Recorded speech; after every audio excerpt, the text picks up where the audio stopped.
Assalamualaikum warahmatullahi wabarakatuh. Halo semuanya.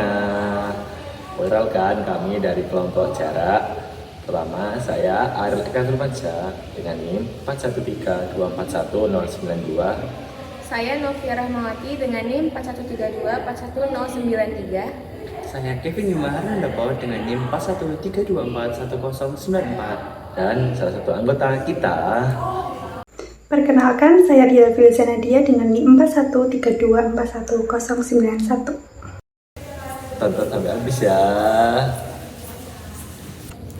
Jadi kelompok kami akan melakukan presentasi mengenai menentukan cacahan radiasi berdasarkan jarak pada detektor Geiger-Müller dengan simulasi red lab.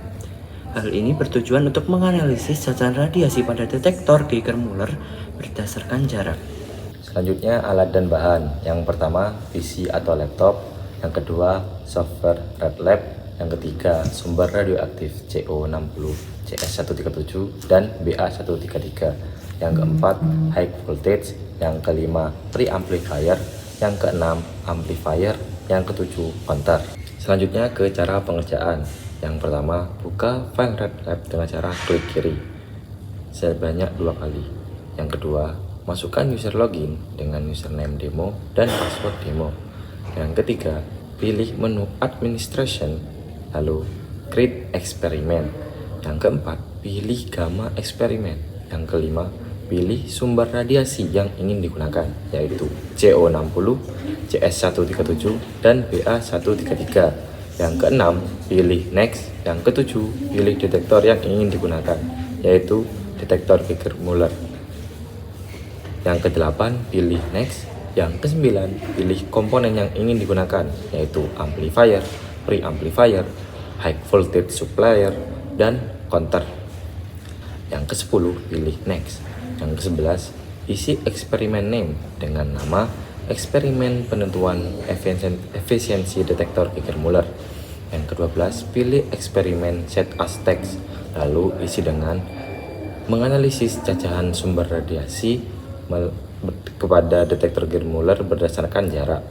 Yang ke-13, pilih finish.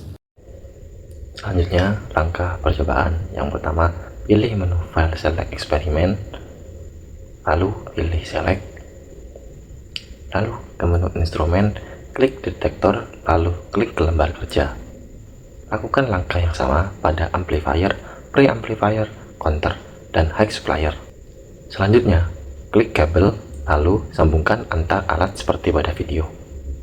Atur waktu di 60 detik. Lalu, atur 1 kV pada high supplier. Aktifkan high supplier, lalu tekan run untuk memulai. Pengambilan data. 1. Eksperimen dilakukan dengan menggunakan 3 sumber radiasi yang berbeda, yaitu BA133, CO60, dan CA137. Pengambilan data dilakukan 3 kali untuk setiap sumber dan waktu. 2. Lakukan variasi jarak dalam pengambilan data, mulai dari 5 cm, 10 cm, 15 cm, sampai dengan 60 cm. 3. Plot grafik cacahan terhadap jarak. 4. Letakkan sumber radiasi pada posisi 45 derajat dari detektor dan catat cacahannya. 5. Letakkan sumber radiasi di belakang detektor dan catat cacahannya.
Pada sumber radiasi CO60 diperoleh nilai cacahan rata-rata paling tinggi pada jarak 5 cm dengan nilai rata-rata 2644,33 dan nilai cacahan rata-rata paling rendah diperoleh pada jarak 50 cm dengan nilai cacahan rata-rata 1802,33. Pada sumber radioaktif CS137 diperoleh nilai cacahan rata-rata paling tinggi pada jarak 5 cm dengan nilai rata-rata 1863,3, sedangkan nilai cacahan rata-rata paling rendah pada jarak 60 cm dengan nilai rata-rata 1773,3. Sedangkan pada sumber radioaktif BA133 diperoleh nilai cacahan rata-rata paling tinggi pada jarak 15 cm dengan nilai rata-rata 1851,3 dan nilai cacahan paling rendah pada jarak 60 cm dengan nilai rata-rata 1772. Berdasarkan grafik yang telah dihasilkan dari ketiga sumber yang berbeda, hasilnya menunjukkan adanya inverse square law atau hukum kuadran terbalik yang menyatakan semakin dekat jarak sumber radioaktif ke detektor, maka nilai cacahan yang dihasilkan semakin tinggi. Begitupun sebaliknya, semakin jauh jarak sumber radioaktif ke detektor, maka nilai cacahan yang dihasilkan semakin rendah. Percobaan analisis cacahan radiasi pada detektor Geiger-Müller menggunakan sumber CO60, BA133, dan CE137 dengan variasi jarak secara meyakinkan menunjukkan bahwa prinsip hukum kuadrat terbalik inverse square law sangat relevan. Data menunjukkan bahwa semakin jauh sumber radiasi, semakin kecil nilai cacahannya.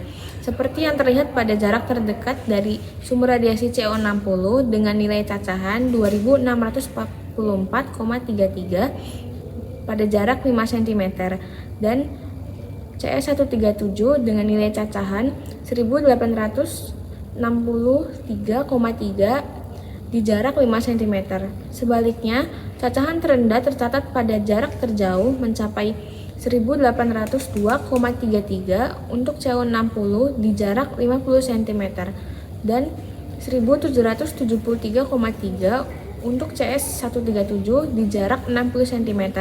Meskipun BA133 menunjukkan cacahan tertinggi pada jarak 15 cm dengan nilai cacahan 1851,3, kemudian menurun hingga 1722 di jarak 60 cm. Keseluruhan, pola ini sangat jelas mendukung konsep bahwa intensitas radiasi berbanding terbalik dengan kuadrat jarak dari sumbernya.